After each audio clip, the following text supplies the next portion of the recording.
All right, so let's get into this. We're about to unpack the absolutely wild story of Dan Reddish, a self-taught entrepreneur whose career path is, well, it's one of the most unconventional you'll ever hear. It's a journey that kicks off in a place you'd never, ever expect and lands right at the cutting edge of tech. So just look at this for a second. On one side, you've got a teenager running parties in the Leeds nightclub scene. On the other, you have a pioneer using artificial intelligence to connect the world's wealthiest people. So the big question is, how on earth do you get from there to here? That's the story we're going to piece together right now. So let's rewind. We have to start at the very beginning with Chapter 1, The Promoter's Spark. This is where it all began, where the core skills were being built long before things like business plans or AI were even a thought. Now, here's what's so fascinating. For Dan, this was never just about the music or staying out late. While all his friends were just, having a good time on the dance floor, he was completely obsessed with a different kind of puzzle. How do you get the right people into a room together at the right time? He just had this gut feeling, this natural talent for understanding what makes people tick. A skill he started sharpening way before he even knew it would become his life's work. Okay, so let's fast forward a bit to the next phase of his story, the grind and the crisis. This is where years of just pure hustle lead to some incredible highs and a major, major breaking point. And this number, this just says it all. At the event Stan was promoting, the money the bars were making would shoot up by as much as 400%. I mean, that's not just luck, right? That was proof that his knack for understanding people and giving them what they wanted, well, it was a system. He was building a formula for success he could use again and again. But, and this is a big but, that success came at a price. Just look at this list. He was doing literally everything for everyone. Coaching, web design, running ads, finding leads, and driving all over the UK. He was spread so incredibly thin, basically trying to be a one-man band, and he was getting dangerously close to total burnout. Something was about to break. And then, the world just stopped. The pandemic hit, and it completely wiped out his main clients in the hospitality industry. His whole business model, which relied on travel, became impossible. Just like that. After all those years of building, it all became obsolete, almost overnight.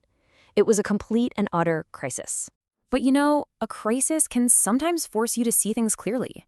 And that brings us to part 3, the one thing pivot. This is that moment where a total disaster becomes the spark for his most incredible transformation yet. So, stuck in lockdown with nowhere to go, Dan reads this book, The One Thing by Gary Keller. And that core idea, it just hit him like a ton of bricks. He suddenly realized that his do-everything approach was the actual problem. The crisis gave him the one thing he didn't have before, time. Time to step back and ask himself, what is the one thing that really moves the needle? And here's the crucial part. He didn't just guess. He got strategic. First, he dug into the numbers and realized his one-on-one coaching was where the real money was.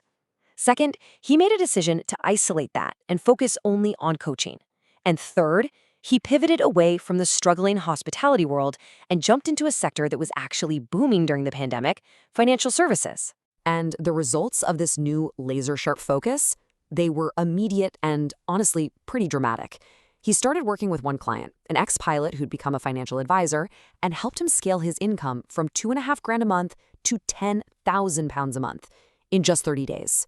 And that was just the beginning. For another client, his new system generated a single commission of £52,000 from just one commercial mortgage deal. We're not talking about small wins anymore. But if you want to understand the true scale of this pivot, just look at this number. For just one advisor working with investment bankers, Dan's methods helped generate £4.1 million in lending.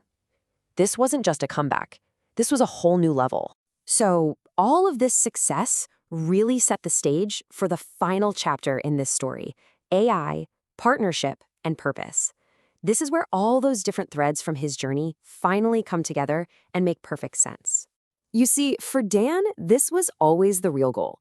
After years of burning himself out, his true mission was to figure out a way to get the best results with the least amount of effort. So when AI started becoming a big deal, he didn't just see it as a cool new piece of tech. He saw it as the ultimate tool to automate his core skill, connection, and finally achieve this life philosophy. But the real game changer was personal. He partnered up with his lifelong best friend James, who had taken the complete opposite path in life. Dan had the street smarts, that deep understanding of people. James had the corporate strategy chops and the know-how to build systems from his time at huge companies like Deloitte and KPMG. It was the perfect match. And this is where the whole story just comes full circle, but with a serious tech upgrade.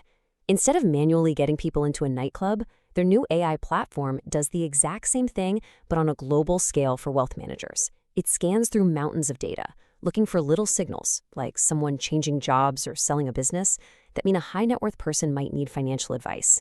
It's the exact same mission he started with, just supercharged by technology. In his own words, this is the big lesson. His entire journey is proof that real-world experience, the ability to bounce back, and just having the courage to make a big, smart change can be way more valuable than any piece of paper from a university. It's such a powerful message about a different way to find success. So, as we wrap this up, it really leaves us with one final question to think about. Dan's core skill was connecting people, something he started learning when he was 17 and later boosted with technology. So what's the one thing that you've been getting better at your whole life, maybe without even realizing it? And how could that be the key to your own unlikely journey?